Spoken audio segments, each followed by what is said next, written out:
Hi, Bill. You're on mute. It's your show now. Okay. I want to apologize first if I freeze or sort of the picture shudders. I'm recording the two different audio streams as well to put up on the website later, and I think my internet is starting to struggle at this point. So this session is going to be the academic panel.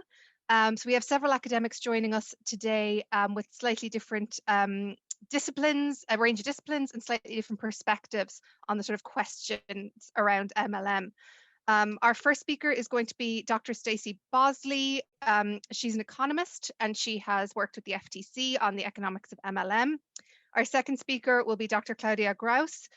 She studies educational design and looks at building more ethical organizations. Dr. Heidi Liu looks at the intersection between behavioral economics and law. And finally, Dr. Andrew Stivers is an economist who is currently a deputy director at the FTC. And they're going to talk to you a little bit about their own work. And folks, if you go past kind of 15 minutes, I'm going to start waving frantically at you. So I will let Stacey take it away. Can you share your screen with us, Stacey? Are you? I can. Thank Great. you, Maura. Can everyone see that? Yes, excellent. Well, thank you for having me. It's, again, a really interesting day and couple of days that I'm really appreciative to, again, steering committee, the College of New Jersey, and Bill Keep, again, in particular, for really spearheading this. I want to sort of explain the motivation for my approach today, and that is that I'm trained in applied economics, which has a very strong data focus. And so as I started to think about researching this industry, one of the first questions that I had to think about was where I might find data that might be useful for this. And as you might imagine, it's not necessarily easy depending on the industry or the environment that you're trying to study. So obviously surveys would be one possibility. I'm helping with some of the follow-on analysis that the AARP survey is leading to, as that some of you may be familiar with their survey regarding multi-level marketing. And of course, there's industry trade data as well. There is, again, for publicly traded companies, you might look to financial reports. We've heard a lot today about complaint data from the Consumer Sentinel Network and others. But the things that I'm going to focus on today are going to be the use of economic experiments and how we've tried to use that to create our own data in a way and learn some things that might be difficult to uncover otherwise. And then also I want to speak a little bit to the use of case data for the purpose of academic research. So first, when it comes to experiments, just in case, for this is a broad audience, and I want to be sure that it's sort of clear what the pros and cons are of using an experimental approach are. First of all, I mean, you're able to control for so many confounding variables that operate on us as decision makers in our normal environments. So we know that there's so many competing factors that are affecting our judgments and our decisions. How do we isolate the impact of certain factors? And that's where a controlled environment can really help with that. You also, through a randomized control trial approach, can actually get to causality. You can design an experiment in such a way that you randomly allocate your individuals or subjects across those groups in a way that actually allows you to get to, again, a strong potential correlation, or beyond correlation, to a strong causal explanation of what might be affecting, again, changes in judgment or decision making.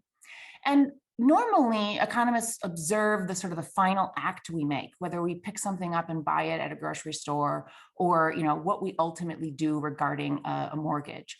But we often can't explore sort of the underlying decision-making processes that lead to those final outcomes. And an experiment does give you the opportunity to try to dig in a little bit and figure out, again, what that might look like. And then, we've got measurement issues in sort of every type of data that we have, but in situations of consumer protection, those issues might be incredibly large. As we've heard today, there's a lot of silence around people's experiences. So even when you solicit information, it may not be, fully accurate. There's all kinds of things that, again, might get in the way. And so when you're observing people in a lab environment, you can bypass some of those measurement issues, but because you actually get to observe what they actually do in front of you. On the other hand, the lab, especially a lab environment for an experiment, is not the field. It cannot fully represent the actual environment in which people are making their decisions. And so it has obvious limitations that are, sort of the counterpoint to the advantages. Sometimes we can only get at consumers' intentions. We can't necessarily actually watch what they actually do in terms of actual behavior.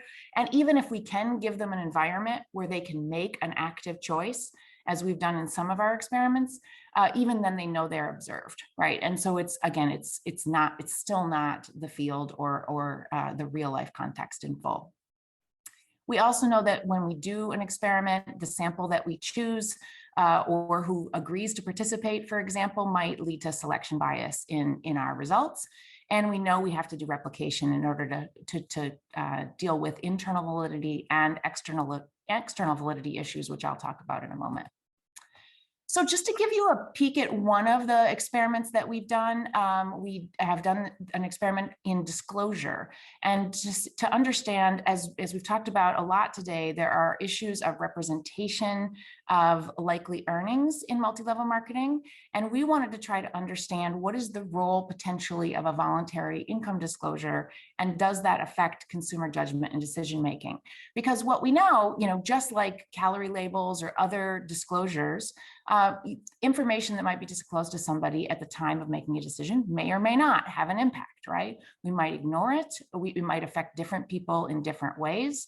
And so there's, to our knowledge, this was the first research that had looked at the disclosures that are used by multi-level marketing companies, which are not required, but in the United States, but are voluntarily adopted by some firms. Who adopts them? What is their design? And what, if anything, can we learn about the impact of these disclosures? And so again, we chose to study this in an experimental environment. We started by giving all of our subjects, we had in this case about 270 subjects that participated. I'll say a little bit more about extensions we're doing to this work. But this initial study was actually using university students, which is a common first step for academic experiments. And all of the participants saw an opportunity video and website screenshots from an actual multi-level marketing firm.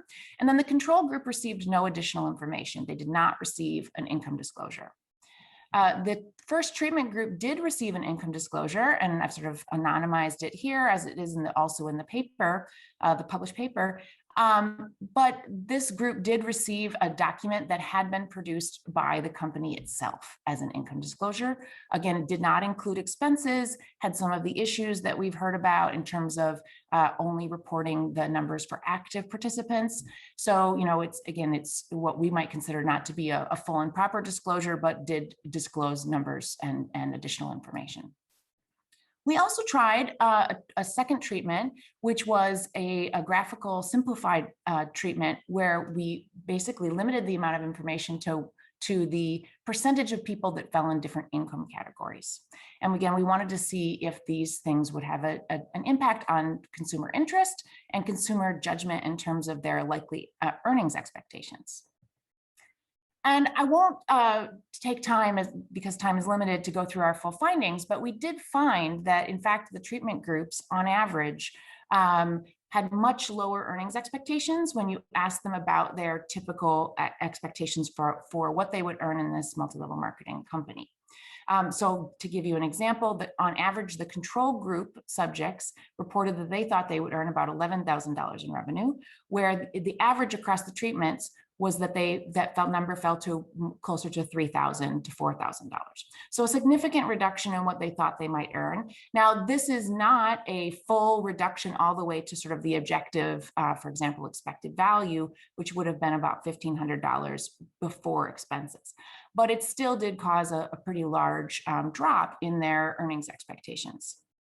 Again, I want to emphasize that in order to validate this, we would need to, and we are replicating this experiment on other subjects, but we also, again, know that it faces all the limitations I mentioned earlier, that it's in a lab environment. It did not replicate the interpersonal nature of the way in which people are often presented this information. We also asked them to consciously consider their earnings and provided them with the disclosure information in this kind of cool decision-making environment. And so again, does not necessarily represent, and we would never suggest that it does represent exactly what a disclosure would do in the real world. But it is one step toward trying to learn what that might look like. So our extension so far, just to give you an understanding of sort of where we then take research like this, is we've now adopted a very similar experiment with about 600 subjects in Amazon's Mechanical Turk environment. These are people who do kind of gig work by definition when they take on studies and other projects for pay. And so again, this is a little bit obviously different environment than our university subjects. We also considered the role of order effects. These things can impact people's answers. So do you ask them about their interest first and then what they expect to earn, or do you ask them about what they expect to earn and then their interest? And so we're testing things like order effects. We're also, again, trying to look for differences in how the same disclosure might affect different people in different ways. And that's incredibly important. At a minimum, you sort of want to do no harm with disclosure, presumably. And so we're looking to see, again, if there's any unintended consequences from disclosure. We've seen in the field, for example, that sometimes disclosures are used by MLM firms as a marketing device, pointing to the top earnings as sort of evidence of success without necessarily indicating the likelihood of that success. And we're also considering the role we got a lot of academic feedback that there was potential interest in exploring the better than average effect. Do people report differently or process this information differently based on how they think they would perform in this environment relative to the average person? And this is, and I'm going to, again, emphasize something that Katie Deffin said earlier, we need more people doing this research, and ultimately that could lead to more capacity for experts in this field. And one of the environments that I think would be really interesting is for people who do field experiments to get involved in this area. The closer we can move these lab experiments to, again, real world sort of circumstances and think creatively about how to do that, I think there's a lot of room for research in this area. And I will also just speak briefly to what case data I think can do. And so again, of course, as a result of enforcement actions or other inquiries, the federal government and other governmental agencies may have case data that might be incredibly useful to researchers under the right conditions, right, where certain conditions are met, that this is an appropriate use of data. And so I just want to give you some insight into what we've been doing with some data of that type. So we have data on Fortune High Tech Marketing, which was sued by multiple states and then ultimately sued by the Federal Trade Commission in concert with, again, additional states, and ultimately settled the case in 2014, effectively leading to their closure. This is about data on about 500,000 individuals across the country. And while this scheme is relatively small, and again, presented themselves as a multi-level marketing firm, but allegations were that it acted as a pyramid scheme and misrepresented earnings. And again, we don't have data on who they are, but we know where they were and when they joined. And that alone is enough to help us try to uncover some things about things that might be playing out. Why did people in different places join at different rates? And so we're particularly interested in this study in looking at issues of strain and opportunity, also partnering with a criminal justice professor to kind of think about this from a perspective of victimization. And so we're looking at county level analysis, and we're using an approach called group trajectory models, which allow you to try to group different, in this case, counties into different groups based on the trajectory of their adoption curve. So, who were early adopters, who were late adopters, but took it on in a big way later in the life of the scheme. By the way, this was, again, operational from 2001 on, so approximately a 12-year life for this company. And then once you've divided counties into trajectories, then you try to predict the factors that will lead to group membership, right? And so the idea is to uncover, again, sources of vulnerability at a community level that might help to identify opportunities for education and, again, areas of vulnerability. So just to give you again, this is not published research yet, this is in progress, but this is an image of the groups as they stand right now. And you can see the gray bar represents a recessionary period. And so we have this currently grouped into low adopters. Again, if I haven't mentioned it, this reached about 96% of the counties of the 3,000 counties in the United States, approximately 3,000 counties. So it had huge reach, even though it was relatively small. But we do see a group that had low adoption for the entire time. We see, again, a group that reacted incredibly strongly to the Great Recession. We see the early adopters. And now we are analyzing, again, the predictions, sort of the predicting factors that would lead to group membership, which include things like the Social Vulnerability Index that the CDC publishes, which is increasingly being used to understand the vulnerability of communities to external shocks like natural disasters or the coronavirus. We're looking at things like social capital variables that might, again, either help protect a community or might actually serve as a form of opportunity, right? Because of the person-to-person engagement, which this requires. So that just gives you a sense of where we're at. And I would just say that, I would really love to talk to any researchers who are interested in this space. I think we need much more interest in this, again, type of research.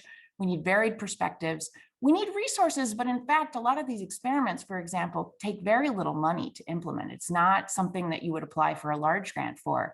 And so even small sources of funding are very useful here.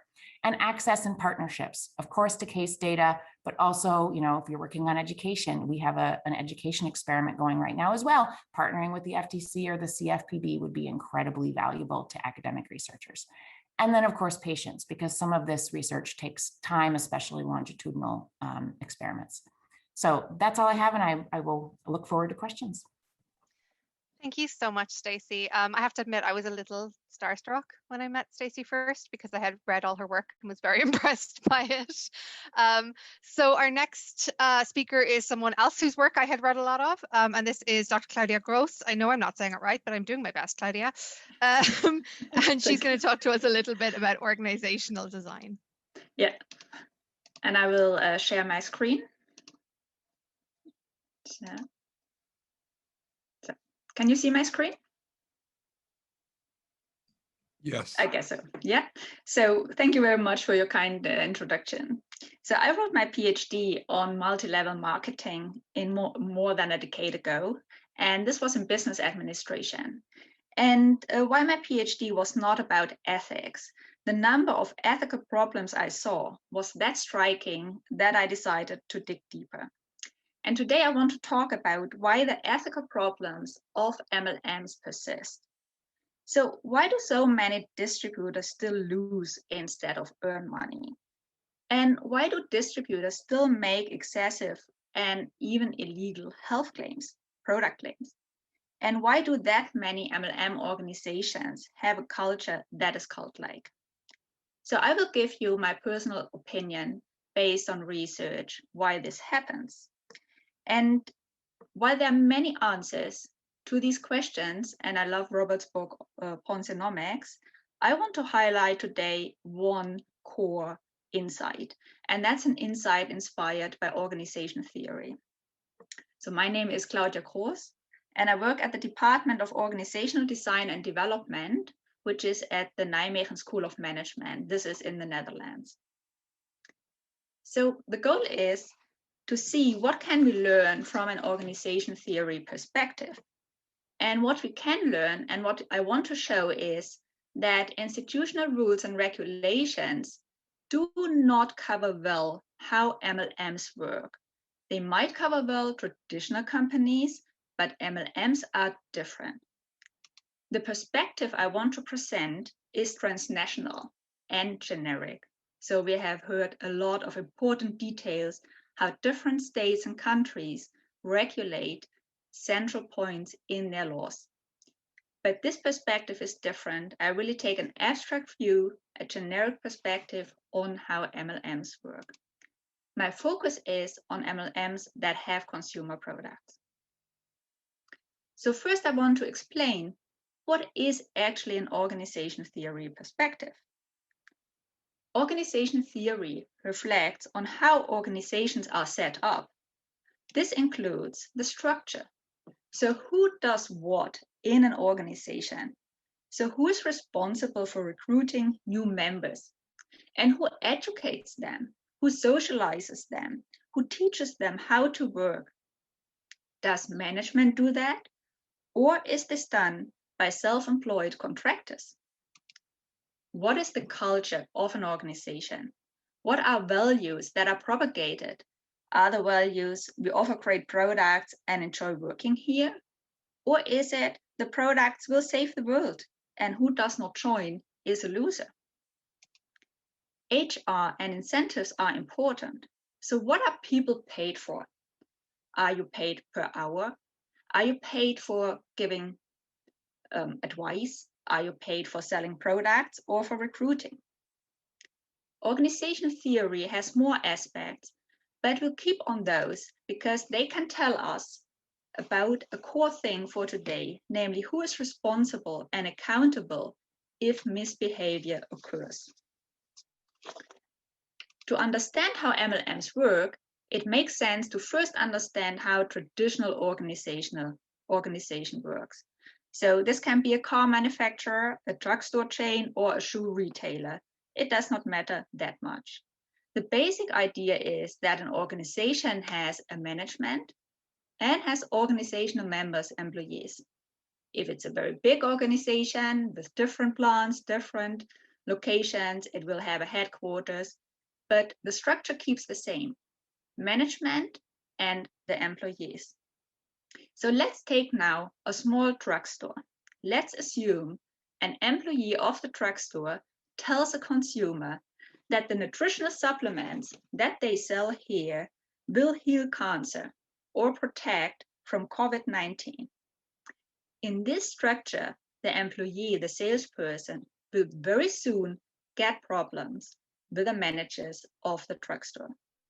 And the reason is that here we have consumer protection rules, and the organization as a whole is responsible that behavior of employees to the outside is correct. Yeah. So the implication is for illegal product claims that they might happen, but if they happen, we know who is responsible. And this is management and headquarters. At the same time, employees do not only have duties, they also have rights. So we have labor laws, and these labor laws will ensure that people are paid appropriately. What appropriate is differs a lot between countries, and there are many problems, especially in poor countries, that people are paid far too little. But the very situation that most organizational members here of such an organization invest more than they earn would still be really striking. It would be really wondrous because there are these labor laws. Okay. And if a culture of an organization is cult-like and causes problems with families and friends of the members or with society, we would also know to find those who are responsible, namely management and headquarters. Okay. So having had a look at this, let's have a look at how MLMs are structured and organized. So the first thing we see is the core organization actually only entails the headquarters. The selling of products is done by these organizational members that are independent. So they are members and they are not really members because they're independent contractors. So if they do the selling to non-members, these consumer protection rules still exist. So illegal health claims are still illegal. The difference is that this relation is not that well protected. And even though it's still illegal to make health claims, this relationship is not that well monitored. Now, I was very pleased to hear that in Canada, and Andrew Smith talked about that in the morning, also actions were taken against independent distributors who made these health claims. But very often what we see is that the monitoring of these promises is not very good because they are made on private social media accounts, in the living room, on the schoolyard, in the tennis club, or wherever. So here, MLM headquarters seem to be insufficiently accountable for what is going on here.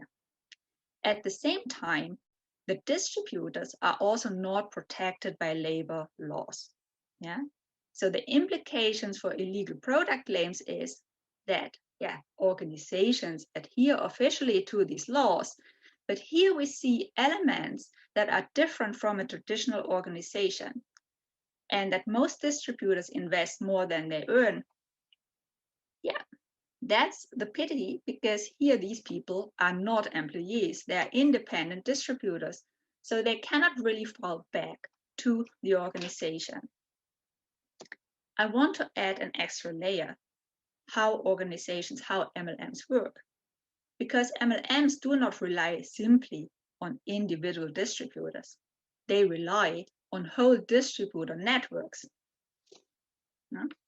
So what we can see here is these independent distributors form an upline and downline system. And this distributor network is responsible for quite some tasks that normally headquarters do. So it's responsible for recruiting people, for educating people, for socializing people, for telling people how to recruit others, how to sell the product, what to believe. And the upline and the downline members tell each other the same thing. So here these ideals and values take place, and are repeated. 3 aspects are central now. First, here headquarters outsources tasks and responsibilities, but they don't seem very accountable for what is going on here. Yeah, that's the second point. So first the outsourcing, but the accountability is difficult because they are all independent.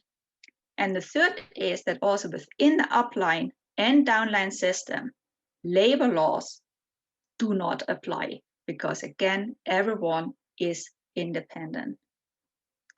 So when we look at this, we can see that while for a traditional organization, in terms of illegal product claims, this relation is relevant, here we all see kind of other relations that simply do not exist. And the implications are that a cult-like culture and all these claims about excessive income, they come often from here, but they are not well monitored. The last layer I want to add is what happens when problems are made public, when complaints pile up, or when a media report takes place.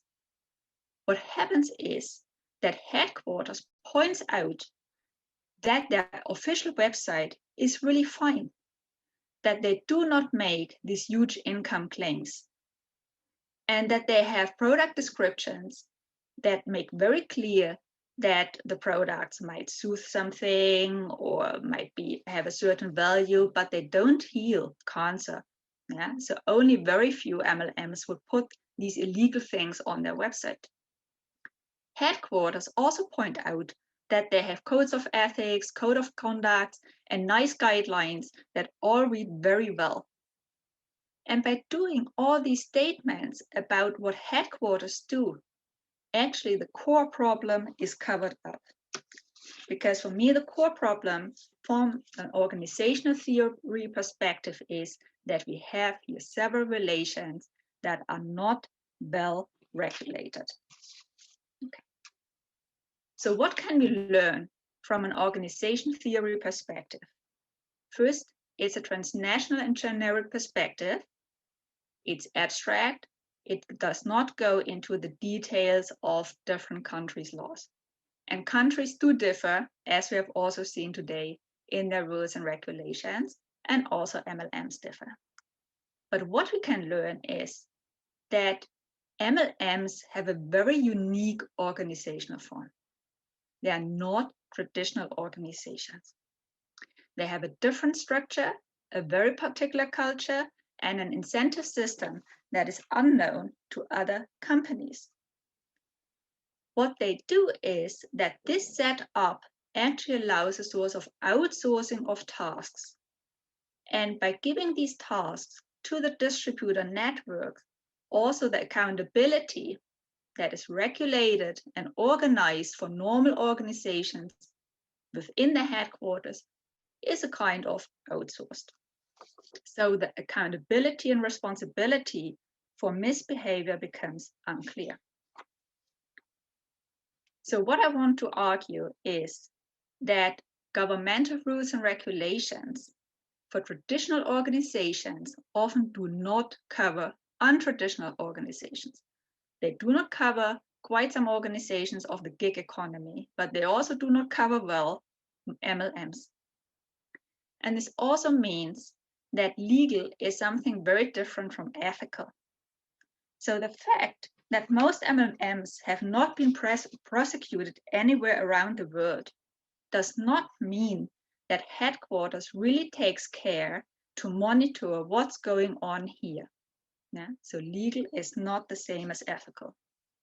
If we want that these relations do not cause problems, then we need far more specific governmental rules and regulations that really look at these particular situation that does not exist in traditional organizations.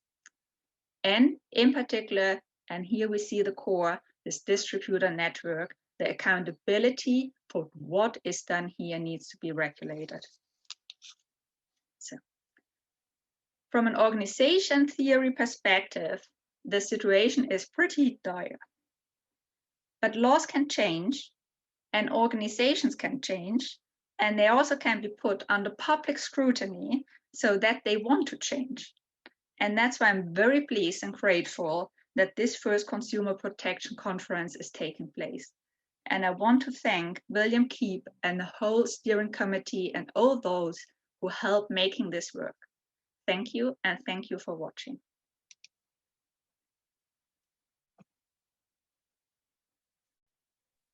Thank you so much, Claudia. Yes, I'm actually presenting myself tomorrow from a marketing and advertising perspective on how messages percolate within the network. So I hope Claudia and I can have a chat after that as well. Our next speaker is Dr. Heidi Liu, and I had not read Heidi's work until she was suggested as a panelist, and then I read it and absolutely loved it. I'm wondering what other wonderful things I've missed now. So Heidi, why don't you tell us a little bit about your work?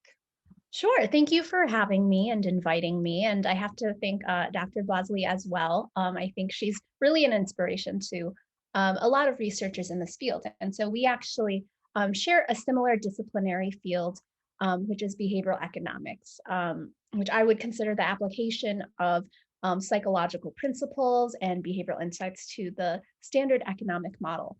And so the talk that I'm going to give today is a little less experimental and a little bit more theoretical. And it's about putting in language that helps us contextualize a lot of the behaviors that consultants might face when they are considering whether to join or whether to stay in an MLM program. So I'm going to go ahead and share my screen. Let's see here. And can you see this all right? Yes, that looks great, Heidi. Perfect. Thank you. Great. So as part of my background, I study uncertainty and risk, and I'm trained both as an attorney and as a behavioral economist, as I mentioned earlier. And so this research that I'm presenting is a little bit earlier, and so it dates prior to my affiliation with my current academic institution. I want to start out with a couple of assumptions. First, I just want to be kind of clear with where I'm coming from, which is that I think that some LMMs might be pyramid schemes and some might not be. And the line between permissible and impermissible, or legal or illegal, is really subject to jurisdictions and regulation. Since other panels are going to go into the regulatory scheme of LMMs, I'm not going to talk much from my lawyer hat right now. I'm mostly going to focus on my academic work and how behavioral economics concepts might play into this. And so, you know, as I've mentioned before, behavioral economics studies how behavioral minds might systematically differ from the cost-benefit analysis that we're often talking about in traditional economics. So in order to talk through this, I'm going to sort of talk about what a consumer would think about in terms of joining or staying in an MLM under a rational model, and then what happens in a behaviorally realistic model. So to be clear, when I say rational, it's not a value-laden term. It just really means when a individual acts in a way that's consistent with mainstream or traditional economic frameworks. It's probably easier to show this by comparison.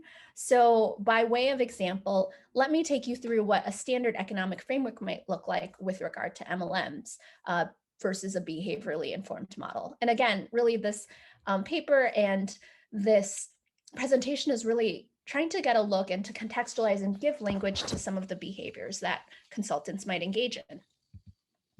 So in behavioral economics, we like to talk about Homo economicus, which is just a fancy word for the economic man or woman, versus Homo sapiens, aka people. And in neoclassical economics, we use this term to generate, models of how people behave. And models are helpful because they help us to generate further theories, which is something that you're seeing right now in all of these really wonderful academic panels. So here's some examples. Under the theory of sort of a standard economic man, we sort of think that people take into account all the information that's out there, or they're willing to not take it if it's really hard to find that information. We think that people on average have pretty good self-control. They say what they're going to do and they're going to follow up on it, or they're comfortable with their choice to put it off. And most importantly in economics, incentives are king. So what that means is that people think about what their payoffs are and they act accordingly. So we might expect the economic man or woman to act accordingly, right? And so what does that look like when someone is considering joining an MLM? Well, people will sort of think about the costs and benefits from an economic perspective. They might think about how much they're going to earn in sales, how much the startup package is going to be. And they might think about non-economic costs and benefits. And I know that, Moira's work touches on this in terms of gender. People might want to be involved in traditional market labor if they've stepped away from the workplace, for instance, with mothers and primary caregivers. People might want to be involved in a community, which is something that I think MLMs provide quite a bit of. And so here are the questions that you might see from a cost-benefit analysis perspective, as I mentioned before. People might think about how much they're going to make in sales and the costs and who they would reach out to. And of course, I'm talking about the subset of direct selling that focuses on a large portion of commissions coming from other consultants. But what I'd like to posit here today is that these questions are really hard. And in fact, I take a bit of a larger approach, which is to say that I think all cost benefit is quite difficult in many contexts. But I think for the purposes of this presentation, these questions are a lot harder than we might like to think or MLM consultants might want to think. And what's really important here is that the gap between knowing how these questions are difficult leads us to underestimate the impact. So let me turn to a behavioral model. Over the past 40 or 50 years, economics and psychologists have really created this robust framework of experiments and data sets that show systematic differences from the assumptions that I've talked about before. There's a really great lineage of interesting experiments and behaviors. And, I think a lot of the really high potential, right, in this field is really translating that work to the specific context of MLMs and to think about it with all sorts of methodological innovations. So traditional economics, don't get me wrong, are really quite useful. But we do have these tools of field experiments and lab experiments. So in contrast to having pretty good optimization, I think it's safe to say that the literature really shows that, people don't optimize that well. And that is really determined by the limited attention and the limited cognitive capacity that we all have. And I think we also engage in biased thinking from time to time. And so we see in these experiments systematic predictable errors in how we calculate how likely something will occur, for instance. And specifically, I'm saying we overestimate how good our odds are. And instead of pretty good self-control, I think we all might have imperfect self-control. I don't think I'm saying anything new here with regard to this point. I woke up this morning and thought I was going to work out, and really I just didn't. And lastly, when we think about people maximizing their utility, we think that people are really driven by payoffs. But I think that, it is true, and we see this in the literature. People think about others when they're making their decisions and how those other people might benefit, or how social interactions with other people feed into what they want. That's prosociality, and it's not necessarily a bad thing. But I think the real takeaway is that we often think that our decisions are influenced by incentives and that we're able to weigh those things correctly. But honestly, I think we're really influenced by situations, and we're influenced by context in a way that we may not always be aware of, or in a way that we sort of discount. So that has implications for potential recruits into MLMs, and I'll walk through some examples here. So looking at imperfect optimization, what I would say is that we might expect confusion about expected economic benefits. So I've included this photo here because of a study that was done in 2005 about choice overload more broadly. And so that study suggests that when people are taking a lot of jam samples in the grocery store, they get really overwhelmed by choice and they just kind of walk away from the station. But people who have a limited set of constraints or parameters to look at end up making marginally better decisions. But I think the process of recruitment in an MLM can be really complex, right? You enter the MLM, you have these startup packages, and then you have fees on the back end. And so that can be a little bit difficult to calculate, and I think people have a hard time predicting what they want. They engage in something that we call base rate neglect and optimism. And so although many people lose money from joining an MLM, they think that they might be one of the exceptions. And there's also a documented paraphenomena called present bias and projection bias. In present bias, you don't think as much about future costs. You're really thinking about the present and what your benefits might be from now. And this is something that's really seen in other important domains, just like retirement savings and public health. And in projection bias, you sort of think that your future won't be sort of changed over time. And so in this case, you might project the effects of success and really kind of focusing and anchoring on that really prospectus future. And so it just makes it really hard to prepare enough for the future. But I think the thing is that even if you engage in these sort of cognitive biases, as we might call them, when you don't have information on the costs or benefits, it's really easy to be over optimistic. And so when I was examining several MLM's recruitment materials for my work, I noticed that they didn't mention consultant costs or revenue. So the costs come much later in the form of account maintenance fees, in the form of maybe below inventory ordering. And when I look at figures about revenue, it's not about the average cost, it's really about individual testimonials. And people love stories, but when you're joining something with a really big outlay, that sort of requires aggregate data. Now, people also have imperfect self-control. When advertising is effective, it might convince you to do something and to do things in the heat of the moment. And finally, other regarding preferences. When I say other regarding preferences or non-standard preferences, I'm making a call back to the point that, people aren't in it for themselves. They're really thinking about other people in that regard. And what I would say here is that a lot of the marketing in these situations for MLMs that maybe are on kind of the legal fringe is that they really co-opt language that is really meant to dovetail with who you want to be as a person. I think that's often true of advertising, but this is especially true here. And so I would argue specifically that in a very uniquely American flavor, a lot of this language is really about the American dream, right? And about becoming a better person.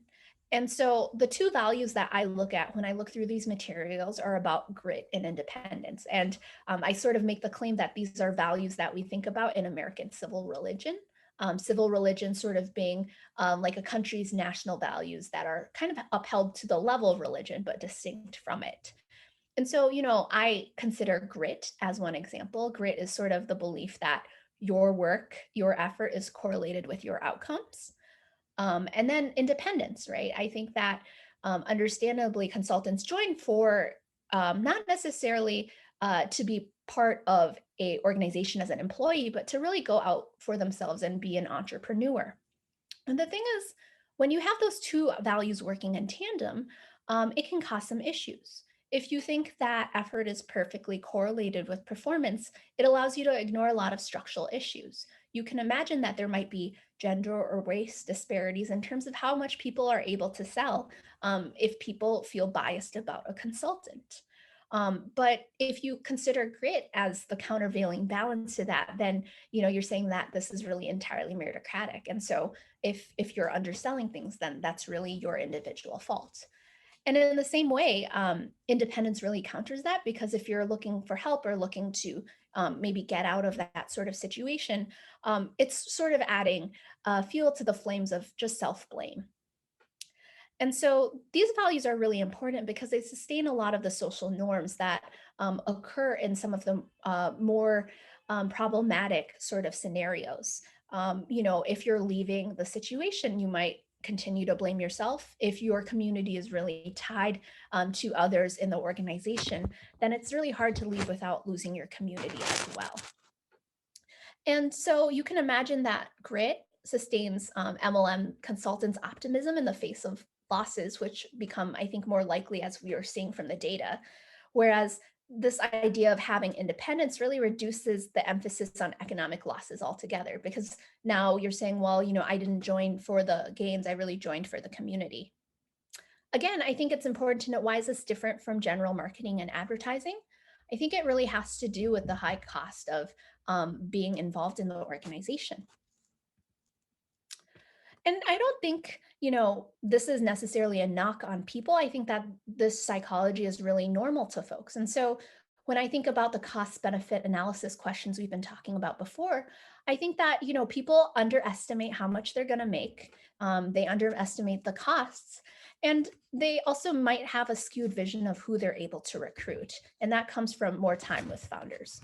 So I want to just say one last thing in terms of policy, which is that I think the really important thing is actually disclosure. Again, under an economic model, we think that people have up-to-date information, but the fact that people join the organization, maybe don't profit, and then suddenly decide that it's about the community suggests that behavioral biases play a factor. And so I think at the end of the day, this is really a question, as I said again, about disclosure. We should be able to give people information in a way that they can understand, so that they can really behave in a way that aligns with the interests that they want in the long term. Thank you. Thank you so much, Heidi. That was wonderful. I might just mention to you, I think possibly your sweater is making contact with your microphone. So just for the Q&A, you might have a look at that. And then our final panelist on this panel will be Dr. Andrew Stivers, as I mentioned, currently at the FTC. And Andrew's work is, well, I'm a marketer. It's a little tough for me. I had to use a pen and paper and work out the maths, but hopefully Andrew can talk us through it in a very gentle way. Well, thank you, Maura, and thank you, Bill, and the organizers at the University of New Jersey. As Maura said, I'm an economist, so I approach this from a very, I guess, neoclassical standpoint, in contrast to the last speaker. But before I say anything of substance, I need to tell you that my views are my own. This research reflects my own understanding of what's going on here, and this does not necessarily reflect the views of the commission or any individual commissioner. Okay, so the impetus for this paper came out of, I think, some of the complexities that MLMs and pyramids have, and trying to sort of sort out how they actually operate, and really trying to address the question of what makes an MLM, a legitimate MLM, different from a pyramid. And the follow-on question to that is really, what is the mechanism that makes the risks and harms associated with a pyramid different from a legitimate business opportunity? And what we do here is really try to set down in the simplest possible model how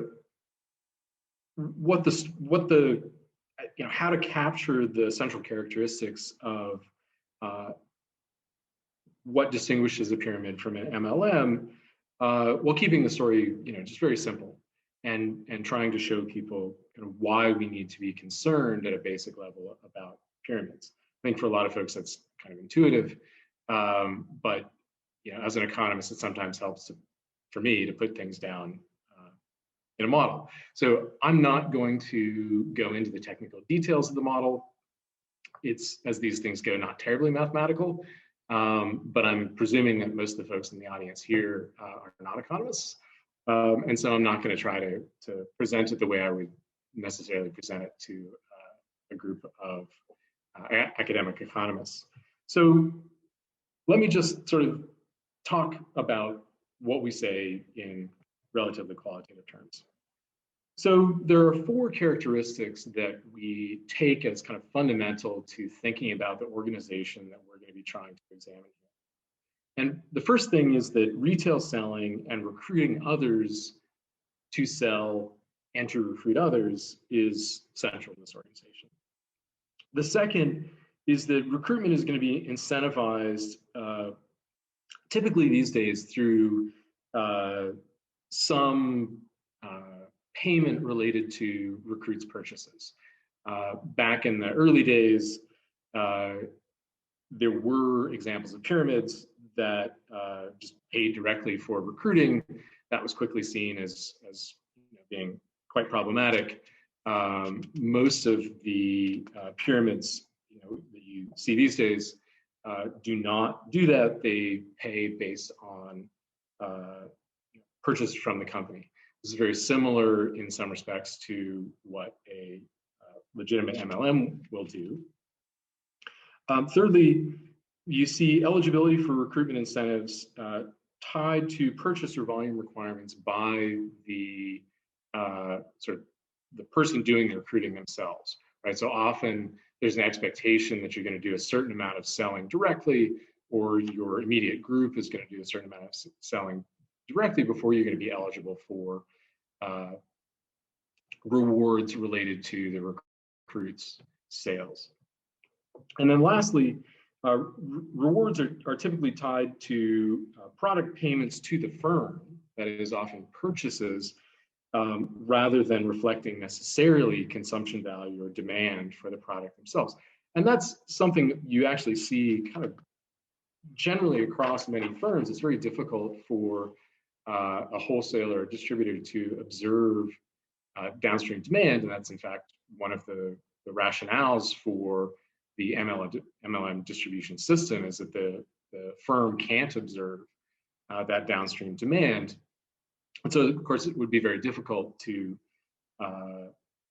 base payments on something you can't observe. So 1 and 2 capture some of the defining features of what we see in MLMs, where consumption and retail and distribution roles overlap. As I said, observation 4 highlights a feature that is common to a variety of businesses, but it's the combination of observation 3 and 4, as we talk about in the paper, that create a situation where participants are potentially rewarded for purchasing product to meet demand, and sometimes purchasing product to become eligible for the rewards that they would get from their recruits' purchases. So it's that sort of blending of those different incentives that potentially creates a problem, as Andrew Smith and others noted. There is potentially a danger of oversaturation in the market. And so when you have incentives to purchase products that is kind of goes beyond just meeting the demand in front of you, that's potentially a situation that's going to give oversaturation. All right, so with that framework, a potential participant in one of these organizations is going to be considering the gain, the expected profit, from 2 different pieces, right? There's going to be, first of all, the sort of standard retail profit margin. So you're going to be thinking about, well, what can I sell this product for based on the demand that I see around me? And typically that's going to be your network of friends and relations and whatnot. how much do I think I can sell this product for to them versus the wholesale price that the firm is charging me, plus all the related costs of that, plus all the costs of selling that aren't going to be part of that wholesale price. So that's one thing that you're going to be thinking about. Can I make a profit selling this product directly?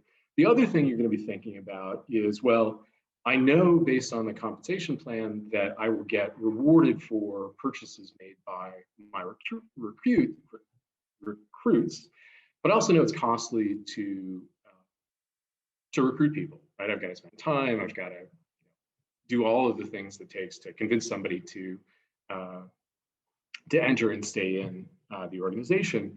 And so typically what you will see is rewards are given to offset those kinds of costs. So, you're thinking about both of these things. And the last is going to be particularly important because there's always some likelihood of unsuccessful recruiting. And because the firm can't force recruiting effort, it's a classic sort of principal agent model, as we talked about in economics, it needs to reward more than enough it needs to reward enough to offset those potential losses of recruiting in order to make the expectation, at least ahead of time, to make the expectation of that activity profitable. So far, we have the ingredients of a potentially beneficial, mutually or sort of globally profitable venture, right? You can sell product, consumers who want the product, create value. Again, in the economics world, we talk about creating surplus by meeting demand.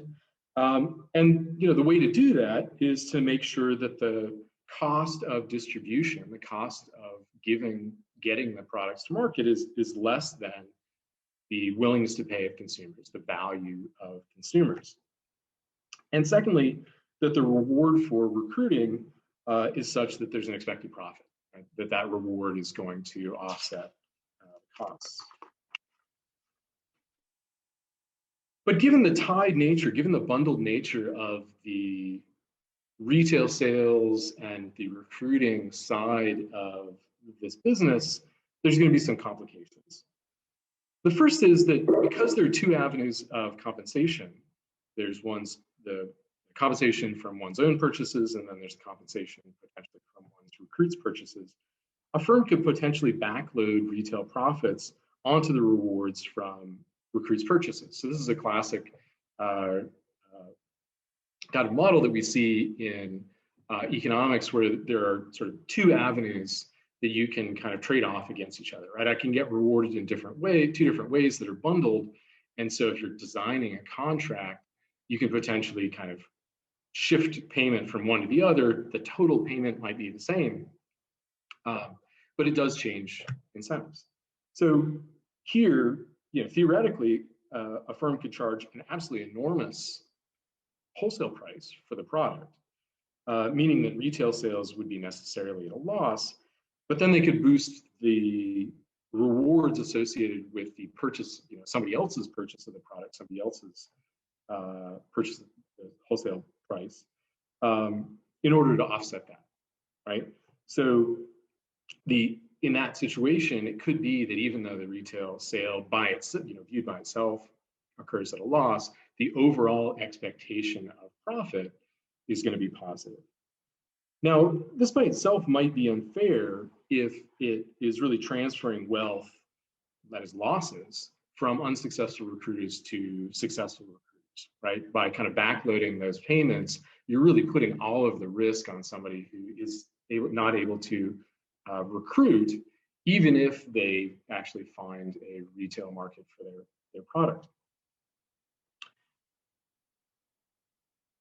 So this might be a situation, as long as there's not too much of it, as long as there's a sufficiently valuable product and the wholesale price doesn't necessarily deviate too much from that, and there's robust sustained demand, which, as we've talked about, is another issue, you could potentially have an increase in overall surplus, but it's still going to make a significant fraction of the participants, and mathematically, the majority of participants are going to be unsuccessful in any kind of recruiting scheme with kind of many or one-to-many recruitment.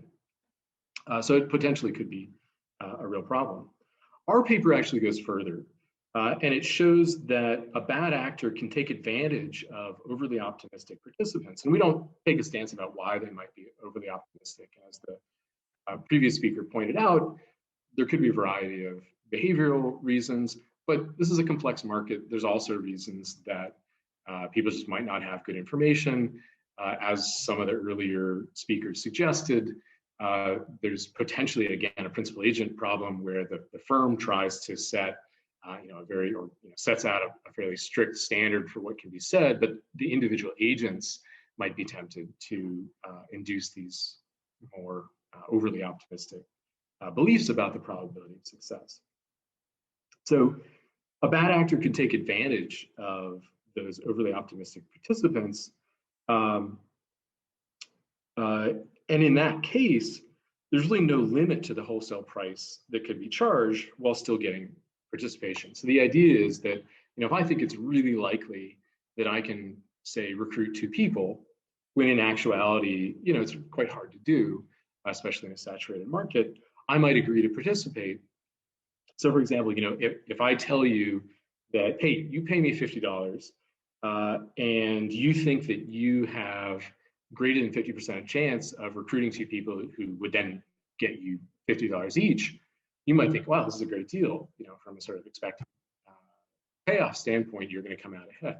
Well, but the problem with that is that if you think $50 is a reasonable payment, you should still think that $5,000 is a reasonable payment, right? You can just kind of add zeros, and if it's a net positive for $50, it's going to be a net positive for $5 million. And that creates what we call a money pump situation, which is generally a bad situation because it has the illusion of kind of creating something out of nothing. So when we do that, that obviously is going to de-link any sort of payment from any underlying value of a good that's being traded underneath that. So the upshot of all this, and I'll just wrap up here, the upshot of all this is that participant beliefs are a key part of the concern here, and something that regulators in particular need to be very careful about and thinking about, as well as industry players need to be very careful about how their participants are thinking about the business opportunity that's been in front of them.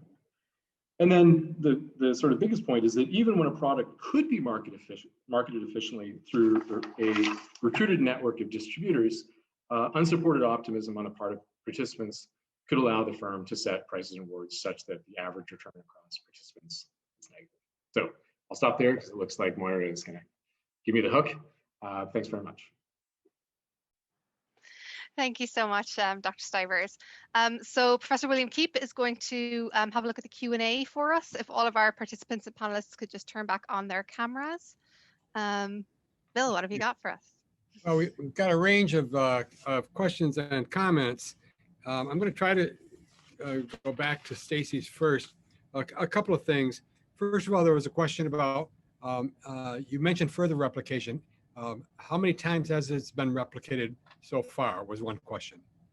Yes, so it's only been with the university students and then in Mechanical Turk. Okay, and the second thing is, and I don't know if we can do this quickly, but maybe people had a hard time reading your blue, red, and orange lines on that chart towards the end. Oh, they did. That's sad.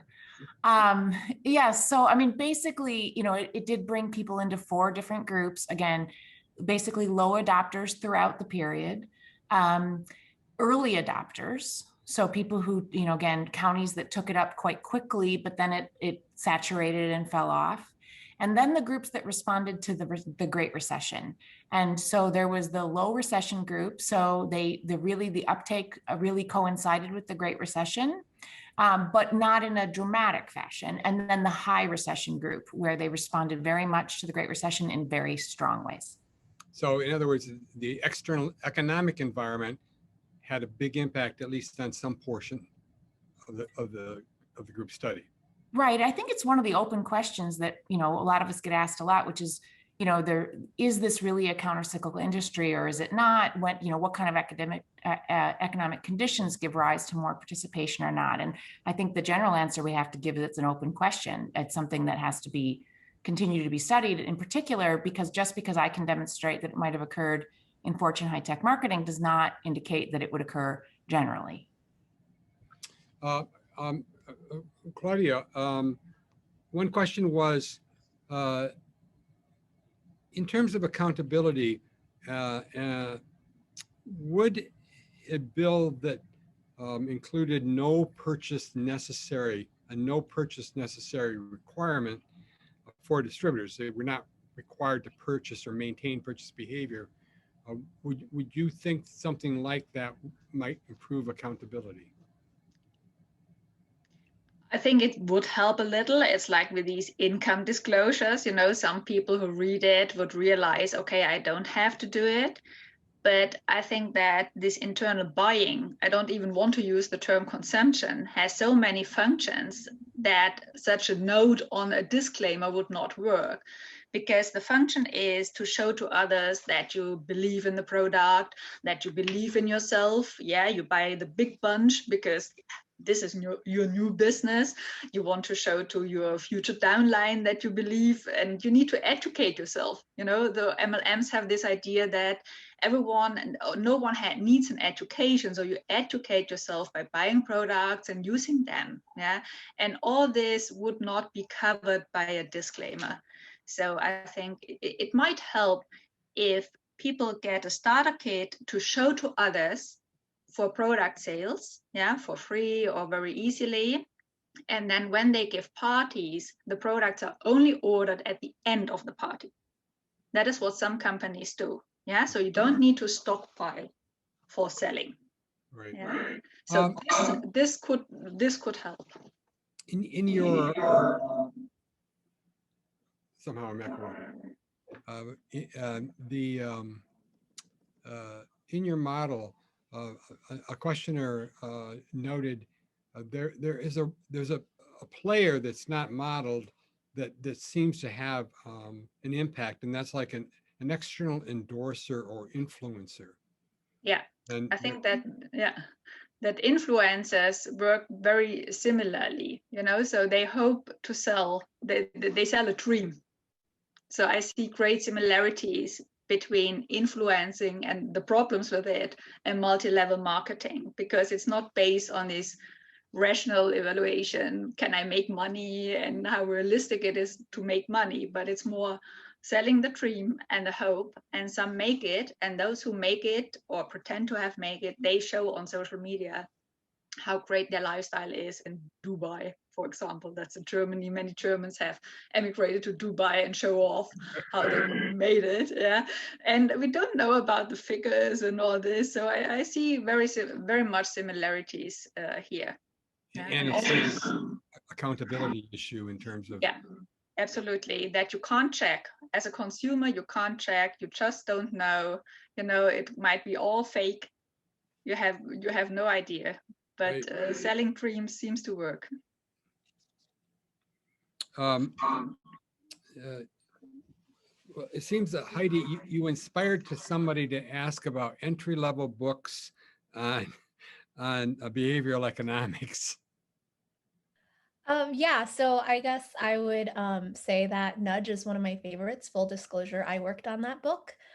Thinking Fast and Slow is also a really, I think, comprehensive book with a lot of examples across a bunch of different fields. Stacy, do you want to add some more? Those are kind of the first two I think of. Well, I think the Undoing Project is a really fun narrative description of some of the early foundational work in that area and sort of how it emerged through their intellectual relationship. So if you want kind of a really fun, nice read of how some of the early ideas emerged, that's a nice one too. Yeah. Even in the mid to late 80s, even in marketing PhD programs, we were reading Kahneman and Tversky, which of course is behind Thinking Fast and Slow. One question here, Heidi, is what should be disclosed to overcome present bias, and how can you drive that information? Yeah, that's a really good question. And Sort of the comparison that I see with MLMs is with other financial, well, what I would consider not other, but financial products generally, right? And consumer protection. And so, probably the most analogous sort of regulation or legislation I see is maybe the 2009 Credit Card Act, which standardized disclosures around credit card bills for consumers. That said, there are a couple studies that really look into the effects of that on detail. And so I'll talk a little bit about the cons. The first thing is that, when you have disclosures, um, those groups that are bad actors might try to structure their incentives in a way to, I think, evade those disclosures. And so you can see, for instance, as a parallel in the Credit Card Act, basically they shifted fees to areas that weren't asked to be disclosed. And so, like a lot of back end fees. The second thing, too, is that there has been some literature around how you might keep people from more predatory credit card loans. And so folks say that, information disclosures are not perfect, but where we might see that going in is with personalized disclosures. We think that telling people how people who are similar to them have done in the past seems to be a lot more effective than giving averages. You know, it's not just disclosure. I think that is an issue. I think it's just really availability of data. I think everyone, I don't think it's a hard point to say that we want people to be engaged data consumers. And the easiest way to do that is to sort of have data that is available and relatively low cost to provide. And I guess this is kind of from me as part of a follow-up to that question. Is it your impression that there's data that could be made available that isn't? I think that's probably true, right? We know that in order to buy inventory, and in order to get the money that you get from MLMs, that there has to be some sort of data set out there in terms of what people are making. And so I don't think that it is necessarily a hard lift to aggregate that data. Thank you. And Andrew, the this actually came up a little bit earlier. Your talk about the model and people's expectations came a little bit later, but the question was: is there an MLM that pays attention to supply and demand and tells recruits not to further recruit based on a perception of supply and demand? We've already heard different comments about sort of the all against all competition that can take place there. But are you aware of any supply and demand issues that come into play? Obviously, I haven't looked at many, frankly, just the ones that have kind of come across our prow here at the FTC. So I don't know. To the extent that they are, I would think that would be a helpful risk mitigative factor. Yeah, I mean, I don't need to kind of re-point out the issue. If you want to open a fast food franchise and you go and ask the other people that are fast food franchisers, hey, is there a great market here? They're not going to oversell it, right? Because they don't want you opening in their neighborhood. But if you're asking the people who are likely to make money if you enter the marketplace, they're going to tell you a rosier picture potentially. So having some safeguards there in terms of what the actual demand is a potential avenue for alleviating some risk. Thank you. We have a question here. I'm just going to read this question for anybody who, in terms of academic research, would it be more beneficial to tailor studies to existing legal definitions of prohibited conduct or to research general theory to help create a new definition of illegality? Well, I'm gonna jump right in on that and say that I think it's useful to take a step back from the legal constructs, as I think Heidi definitely mentioned, and I think Stacy and Claudia as well. The legal construct is going to be country specific, but the important thing, and really what our work was influenced by, is what is the fundamental practice that's harmful, regardless of what you might call it or how you might decide what the right legal framework is. So I would strongly encourage people to think about set aside some of the labels and just think about what is this set of practices and how does it affect people.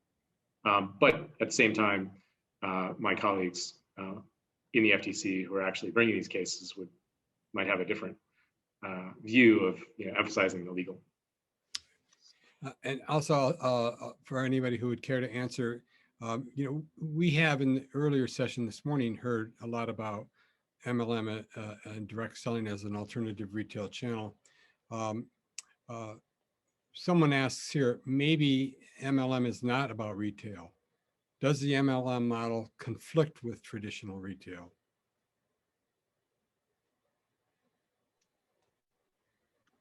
I think a lot of MLM is not about retail. And what we need to actually show that better would be better insights, numbers about how big is the share of internal buying. Yeah, so because how much is actually retail to people outside the company. And the conflict with other retailers, I think it arises when MLM gets big. So it really depends on the area. Yeah. So for many parts, it's rather small, I would say. Yeah. But it can happen, for example, for nutritional supplements, which are kind of hype. Everyone wants to be healthy. Yeah. That the share is really big. So I think as long as it's a small part for a certain industry, for a certain product, it's not such a big conflict. But if it takes a bigger share, then conflicts might arise. Okay. And I think we have time for one or two more. This one also is for Claudia. What is your opinion on the behavior of distributors switching roles back and forth between being a friend and a business owner? It's this friendship relationship, and I'm sure that some of the other panelists may have an opinion on this friendship relationship zone where they like to hide so they feel they do not have to conduct business ethically. Yeah, I think really MLM uses friendships, and in many cultures that's seen critical. Yeah, that people don't want their friends to talk about business on a birthday party. Yeah, and this happens all the time, and it's put forward as something that is the strength of social selling, also with social media and influencers, that if you have a connection, then you can easily sell products. As the numbers, the earnings are that low, I see that very critically. Yeah, because if people really would promote an opportunity that works, that might have something positive. But as so many people invest more than they earn back, I think it's really rather a risk of misusing relationships. And people really mail me about how they have lost their friends to MLM. I've received I might just same kind of emails for a long time. I might just name check Naomi Yannicka, who has done a really nice piece of academic work for a master's, which she's looking to publish, I think, which when she considers expectancy violation theory, and sort of how the term used is Hun zoning is the kind of the term that's used on anti-MLM groups, and how people feel, particularly women feel, about their female friendships being commodified in this way, and how it's very hurtful to people often, especially if they're approached at a time where they're vulnerable. And I think I'll be talking one about that last tomorrow. question, and then we have to go to break. And that is, do we have any examples of, or do we have any sense of MLM companies that have reached market saturation? How many participants does it usually take to achieve a market saturation, for example, in the United States? And I will just add to that question that I have put out based on DSA data that in fact, direct selling in the United States has been declining as a percent of US retail sales for a few years now. So does anyone have a sense of this notion of saturation? I can just say that I think what makes that question very difficult is that it's a question of market boundaries.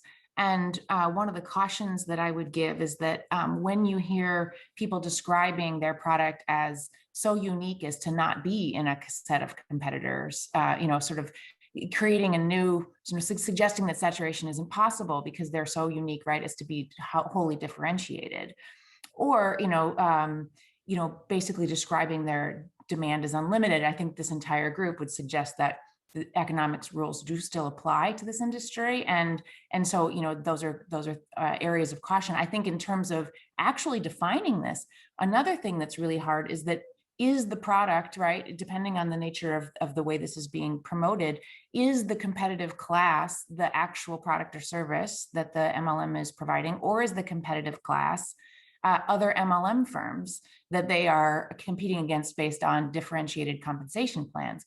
And when you look at, for example, reporting of public MLM firms, you will often see that they define their own competitive class as other MLMs, suggesting that it's a question of differentiated compensation plans. So all these things make it very difficult to I think, answer a question directly that you pose. Thank you very much. I'm done. Thank you, everyone. It was wonderful to see everybody, and thank you so much for talking us through your work. Having read work from all of you, having you explain it to us is a really a treat. I think we have a break now. I can't see the schedule, but I believe we do. Bill has the schedule. We do a 10-minute break. 10 minutes. Okay, just enough time to make a cup of tea or coffee, everybody.